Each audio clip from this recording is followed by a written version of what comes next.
Survivor Season 41, Episode 6. All I can really say is, this isn't Survivor anymore, guys. This is not Survivor. What we're watching right now, it's just not the game of Survivor. All the traditional rules, the basic fundamentals of the game of Survivor have just been completely thrown out the window for shock factor twists. It just, nothing matters anymore in this game. It is completely chance and luck driven. There is really no skill required to do well. You're being punished for doing quote unquote well by old Survivor standards, and you're getting rewarded for essentially doing bad in this game. Nothing seems to make sense. Everything's backwards. The fans are confused. They're throwing so much information at you. And our main question is, why? Why is this happening? This isn't Survivor. All right, so let me back up a little bit in the context of this episode, because a lot clearly went on in episode 6, which my opinion is the line in the sand. They have gone into uncharted territories. Like I said, this is no longer a game of Survivor, and there's nothing you can do to convince me otherwise, okay? And it essentially stems from this merge twist. Usually at this point in the game, the tribes come together. There is one tribe. Everyone goes for individual immunity, and then they do a big merge feast, and they vote out players just like they always do. However, this season there's a twist. You have to earn your way into the merge. Nothing's given to you in this game, so they split. No, sorry. Everyone draws rocks. So if anything couldn't be more luck-based, we're drawing rocks for a chance to play in the game to earn your spot into the merge. Confused? Yes, so were we while watching. And so so everyone draws the rocks, and Nasir and Erica are the two odd men out, and they have to sit out. Meanwhile, one tribe is the most stacked tribe for a physical challenge there could ever be. You have Danny, Deshaun, Ricard, Evie, Sydney, all the athletic people. And then it's all the older women and Xander on the other tribe. And who would you pick in that scenario? Obviously, the Danny Deshaun tribe dominates the immunity challenge. They earn their spot for a place in the merge. They have this big fancy feast, but now they have to make a decision to send either Nasir or Erica to Exile Island. We're like, whoa, wait a second, Exile's back? Okay, like, we have this new merge twist. Okay, that could set up some interesting dynamics. Like, half the tribe is safe instead of just one tribe, but you're getting everyone gets a vote. So it could come for some interesting tribal dynamics. I'm on board with this. But then Exile comes, and this is where everything goes down the poo. So Erica gets sent to Exile, and they don't want to tell her that she's next on the chopping block. They say it's paper, rock, scissors. So she gets sent to Exile, misses out on 2 days full of strategy. Everyone at that point is saying, let's vote out Erica. The women are getting too strong. We just gotta get her out. Now, little do they know, and little does Erica know, that Jeff Probst, master executive producer and twist aficionado, shows up on Exile Island with a hammer and an hourglass. I'm not kidding. You can't make this stuff up. He literally comes to Exile Island with a hammer and an hourglass and tells Erica, you have a chance to make the most powerful move in the game. You can reverse time. The outcome of that immunity challenge can be reversed, and you're safe. Okay. Let's just think about this for a second. What? Wait. What? You just said you have to earn your spot to the merge for immunity, and now there's an element in the game that can take that away? That's like the only fundamental concept of Survivor. You play for immunity. No one can take that from you. Why is that being taken from them? Who thought this was a good idea? No, seriously. Why is it being taken away from them? They earned their spot. What did they do? The show is basically saying this. If Erica decides to smash the hammer and reverse time, they are rewarding players who did bad in this game. They're saying that they would have been better off to throw the challenge, to lose it on purpose, because the person on exile is always going to choose to smash the hammer and keep themselves safe. It's not a hard choice. Like, you're guaranteeing immunity based on no skill whatsoever, just because you were bad at the game, because you were on the bottom of everyone's alliance that they sent you to exile. So let's, one, keep you safe for an extra week, and then two, give you all the power in this game to punish the people that just earned their spot. They did something good in this game. Let's punish them. Let's send one of them home. It's not Survivor. That's not Survivor. It's so wildly unfair. And it's getting to the point where it's not even fun to watch anymore. Because what's the point of these challenges if the result doesn't matter? Oh, you want immunity. Great. Well, that actually didn't matter because you're still eligible to be voted out. Oh, you have a hidden immunity idol? Well, that doesn't matter because Liana's advantage can steal that. If there was one little highlight, and this is all speculation, the one highlight is Tiffany, actually. Shocker.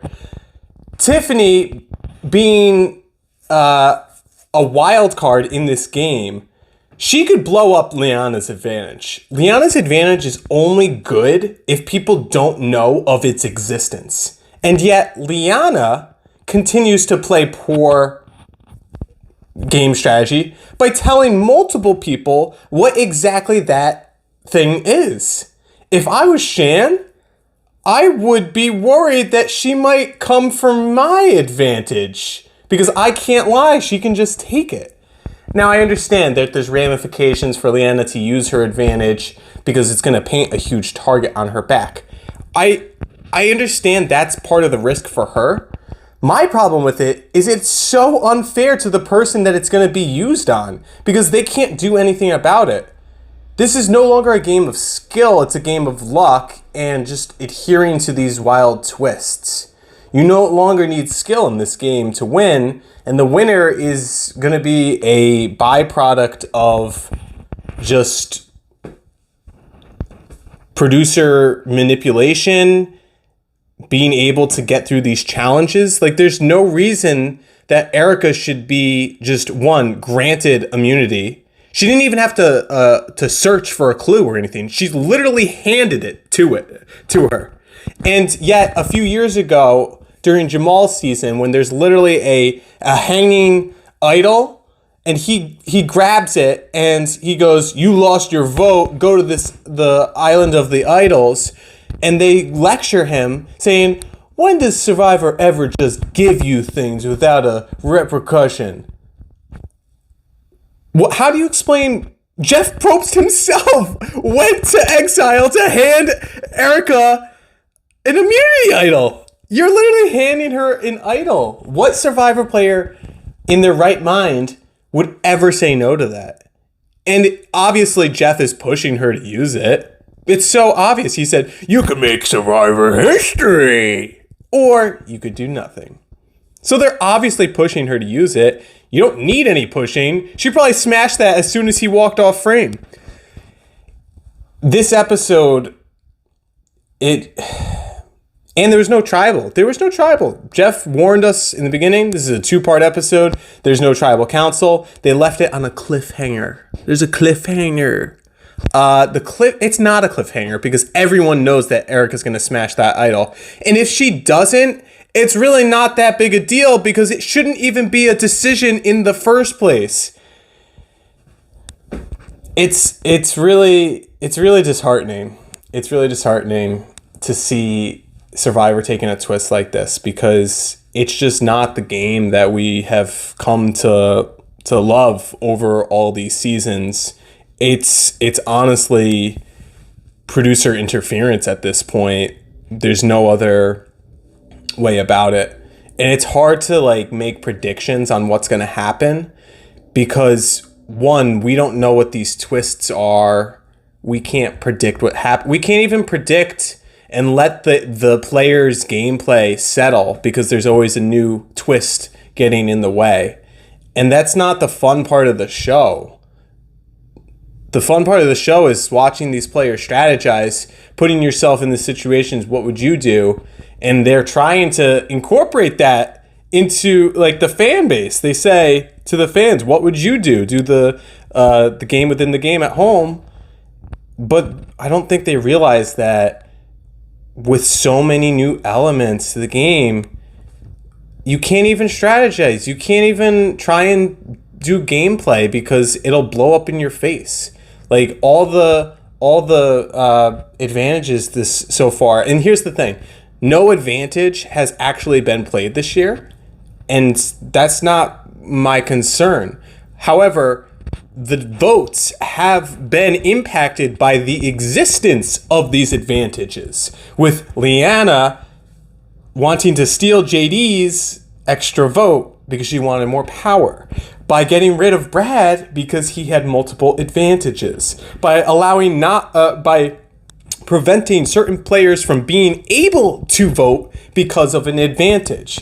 That's where the interference is happening. And what I really don't like is just the unpredictability and the unfairness, really. It's just unfair to the people who are doing good things. Like, you think about it for 2 seconds. Danny, Deshaun, and them, they strategized and they said, hey, listen, Erica's on the bottom. There's too many women. They're doing a women's alliance, which Evie has self-admittedly proclaimed that they are doing. And he called her out on it.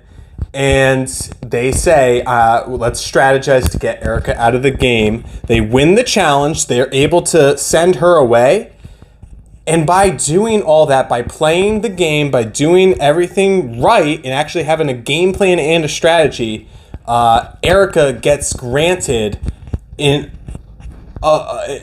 just an ungodly amount of power to screw them over for no reason at all.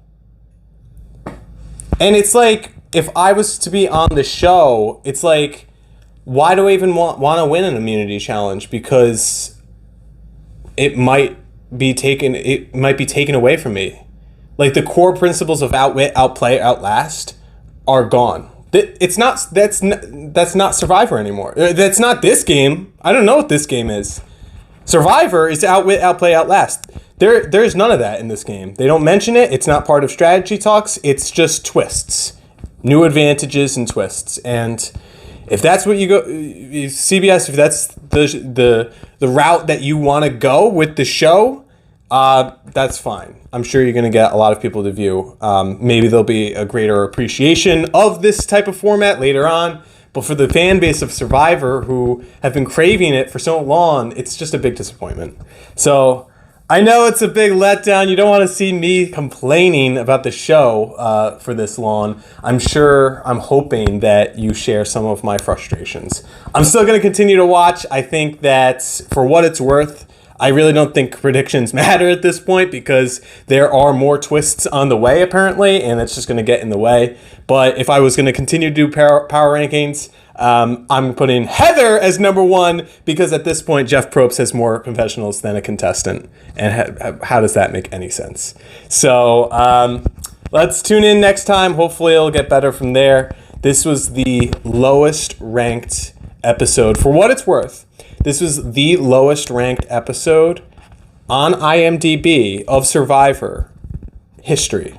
Of any episode, over 400 episodes, this last episode, episode 6, season 41, was ranked 4.4 out of 10, the lowest ranking episode of Survivor in existence, and I can kind of see why. So, all right, guys, until next week, I'm Jacko Attacko. Whee!